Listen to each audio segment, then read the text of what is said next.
Good afternoon, ladies and gentlemen, and welcome to the 4th Annual Conference and Gala presented by the William F. Buckley Jr. Program at Yale. This year, our program will address the 50th anniversary of that extraordinary book, Suicide of the West, the definitive analysis of the pathology of liberalism by James Burnham. His political views underwent the kind of development indicated with approval in an aphorism that is often attributed, but sometimes questioned, but attributed to Winston Churchill.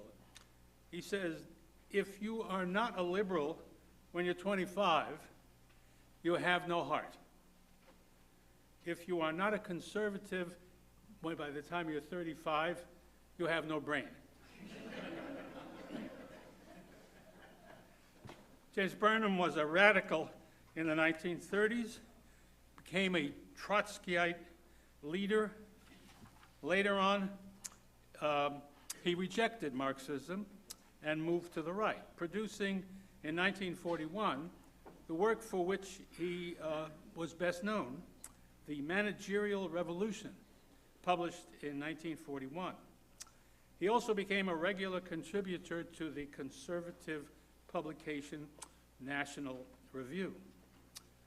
In 1933, along with Sidney Hook, Burnham helped to organize the American Workers' Party. He supported its merger with the Communist League of America to the United States Workers' Party. In 1935, he allied with the Trotskyist wing of that party and befriended no one less than Leon Trotsky himself. Writing for the Partisan Review, Burnham was also an important influence on writers such as Dwight MacDonald and Philip Roth.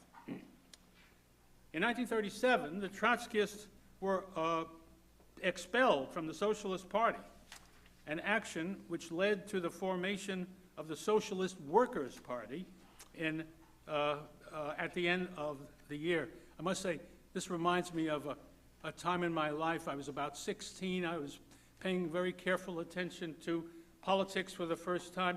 I grew up in the Brownsville section of Brooklyn, in which the extreme right-wing party was the Democratic Party. And one of the things that was a challenge was to go from street corner to street corner, where on each street corner there was a speaker and a podium and all that stuff, and try to figure out which party was which. Because in Brownsville, we had every conceivable leftist party in the United States of America.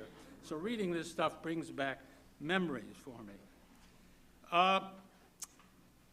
The Nazi-Soviet Pact of 1939 and the invasions of Poland, Latvia, Lithuania, and Estonia by Stalin's armies, as well as the Soviet invasion of Finland, led him to argue that the Soviet Union was a new form of imperialistic class society and did not deserve any support from the socialist movement.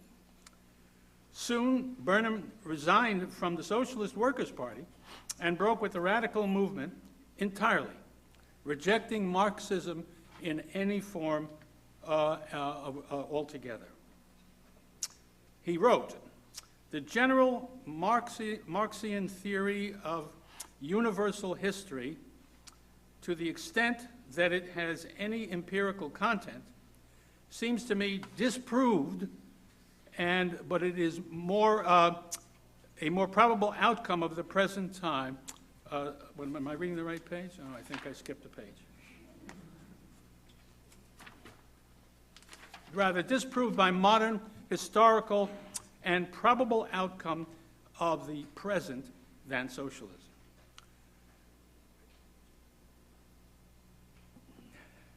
I'm sorry, I really blew that one. It was disproved by modern historical and anthropological investigation.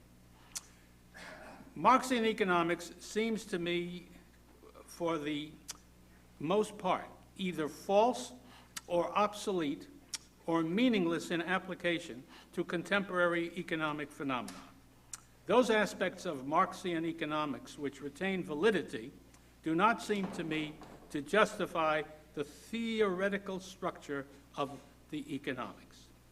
Not only do I believe it meaningless to say that socialism is inevitable, and false that socialism is the only alternative to capitalism, I consider that on the basis of the evidence now available to us from a new form of exploitative society, which I call managerial society, is not only possible, but is a more probable outcome of the present than socialism.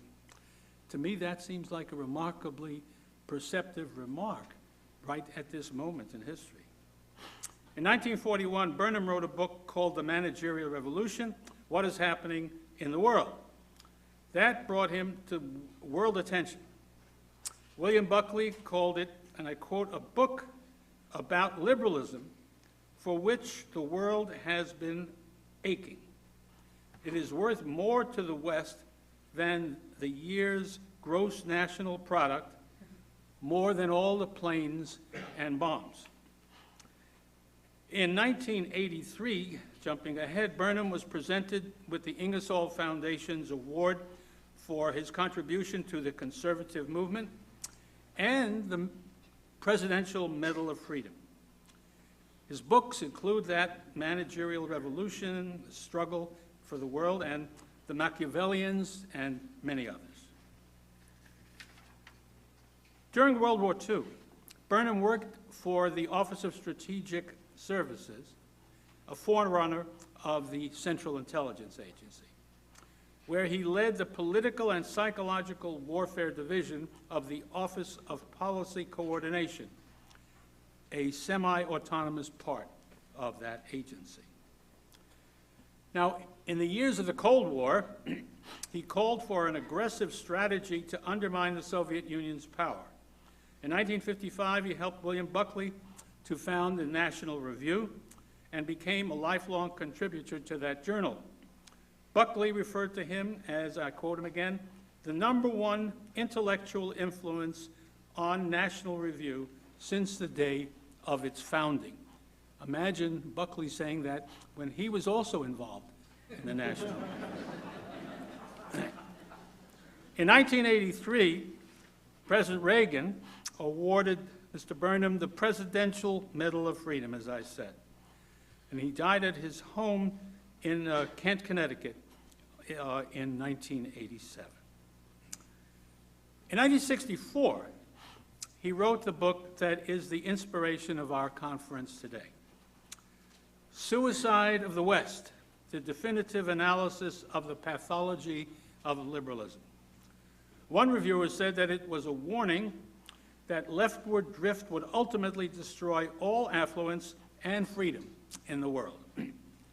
Another said of him, Burnham in maturity was a realist rather than an optimist, a thinker rather than a careerist.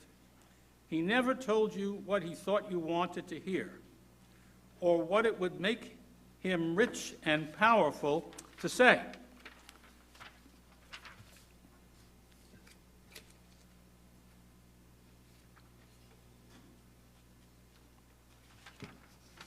Sorry about that. He gave you the truth as he saw it, and he went on to write another book.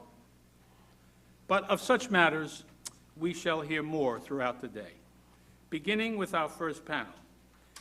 On that panel, Messrs. James B. Burnham, Stephen Hayward, and John O'Sullivan will be the panelists, and their heated exchange will be moderated by the Buckley program's own maestro, Roger Kimball. Thank you very much.